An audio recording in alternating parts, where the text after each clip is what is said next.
So America has no real effective border, does it? It's chaotic down there, and now it's chaotic throughout the country.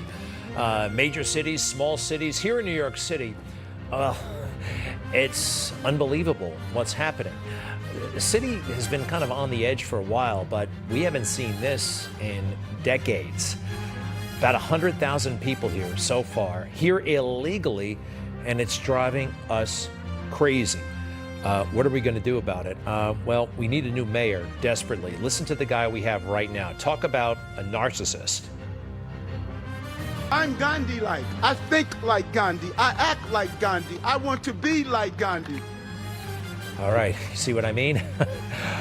Our next guest is Joseph Germanotta. He is a New Yorker. He is a successful restaurateur. He's very concerned about this situation. He's become a community leader. And oh, by the way, he happens to be the father of one of the most famous pop stars in the universe, Lady Gaga. Joseph Germanotta, welcome to Newsmax. How are you? Very good. Hi, Greg. How you doing? Terrific. Thanks for being here.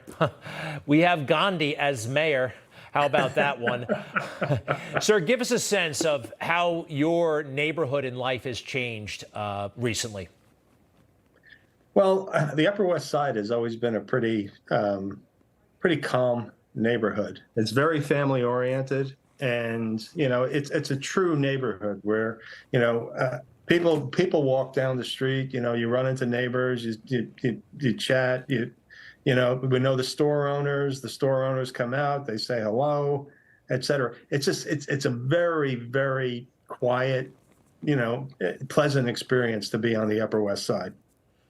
However, what's happened is 500 new people have dropped in overnight, and there's truly no code of conduct.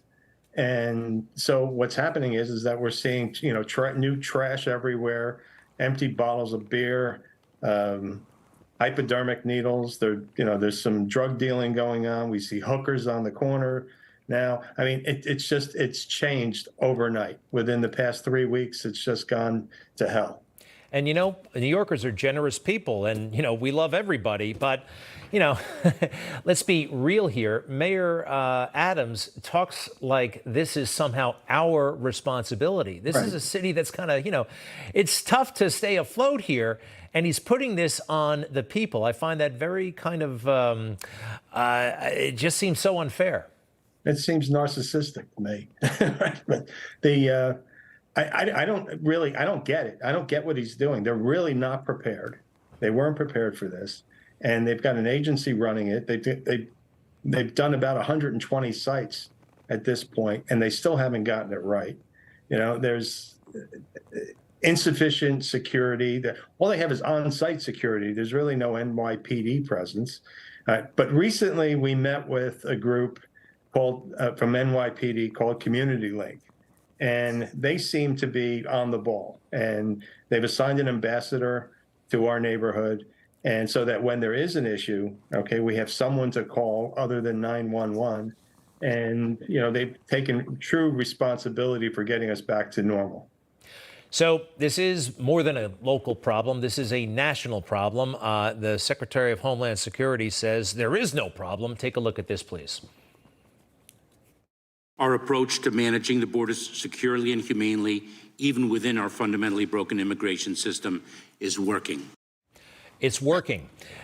It's working. And you compound that with Eric Adams's attitude that this is a sanctuary city. Remember that? He was inviting these people here. So you've gotten some relief from the NYPD. How do you see this unfolding? What's next? Well, we're going to give it some time. All right. I mean, it's been chaos. I mean, partying in the streets at 10 o'clock at night until 4 in the morning, motor scooters everywhere. They race up and down the street. There's been some motocross activity, racing up and down Broadway.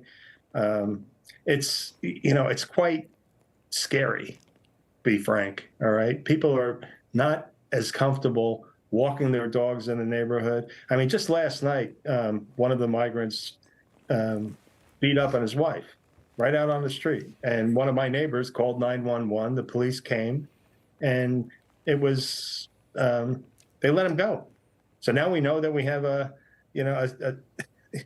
a hostile person living in the Stratford Arms, right? And so, we all have to be more careful, and we all have to look out for each other.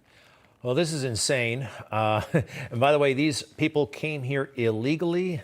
There is a way to come here legally. They did not do it. You raised your daughters here in New York City? Yeah, 35 years we were in this neighborhood. Could you conceive bringing up two young children in your neighborhood starting now? No, not at all. I mean, I see what's happening. There's 13 and 14-year-old girls that are walking down the street and they're getting catcalled. All right. It's abusive. I wouldn't let my daughters grow up here. All right. There's 5 schools within 4 blocks, 5 elementary schools. Right. I don't understand what they were thinking about putting a facility like this here. I'd like to show, I think this is a big money grab and an opportunity perhaps for Mayor Adams. I'd like to play D06, please. Stand by. If we don't get the support we need, New Yorkers could be left with a $12 billion bill. So, while New York City will continue to lead, it's time the state and federal government step up.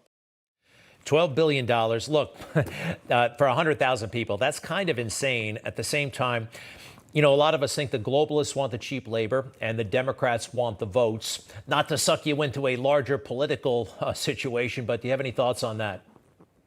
Well, yeah, we filed a FOIA to see, what exactly happened at the Stratford Arms. It was a dormitory of college students, but the American Music and Dance Academy. And I mean, they were moved out overnight. We recently got a copy of the contract, and we see that the school was paid $1.8 million to get the facility ready for the migrants. All right, there's 400 rooms in the building. Now they're receiving, I think, $600 a night. All right, because every day 3 meals are brought in. There's a laundry service truck that comes in 3 times a week. There's medical care on site. There's 24-hour private security in the building. I understand why the city's going to bleed. If we keep doing this, it's not sustainable. Well, in the meantime, your neighborhood is distressed, and Eric Adams is having the time of his life. The guy is just, he's still pinching himself. Can't believe he's the mayor, showing up at this block party, that nightclub. I find it offensive. He seems to be taking the job so lightly, but I don't know. Sir, let's face it, you're Lady Gaga's dad. I bet that comes with some advantages and maybe a few disadvantages. I don't know. It must be great. Is it easier to get the word out? What's it like being Lady Gaga's dad? Actually, it's quite easy to get the word out, because when I have something to say, they typically catch me. Right? Sometimes they catch me in a good moment, and sometimes they catch me in a bad moment. But in this particular case, the media has really helped out. Our councilwoman here has been Gail Brewer. She's been extremely helpful. But the media, all the media we've been doing, I mean, that brought the attention of the community link officers that, they came in. They had 9 people came to visit me. And one of my partners here in the building, in my residence. And, they were very, very understanding. They listened, and we've got emails immediately back from the sergeant that they put in charge of our area. But they are appalled. They really didn't know what was going on, all right? Because, when you call 911, NYPD will respond, all right? But a lot of times they won't do anything. They're told to, observe and ignore. All right. And that's a lot of times what they do. Well, Joseph Germanotta, it's a real credit to you that you're getting involved and you're putting your face out there and calling attention to this. And it's a credit to your daughter, too. I ran into her once or twice. She's really the real deal. We love her. Thank you very much, sir. Good luck, and keep us posted. We will. All right. Thank you, Greg, for having us on. You bet. And we'll be right back.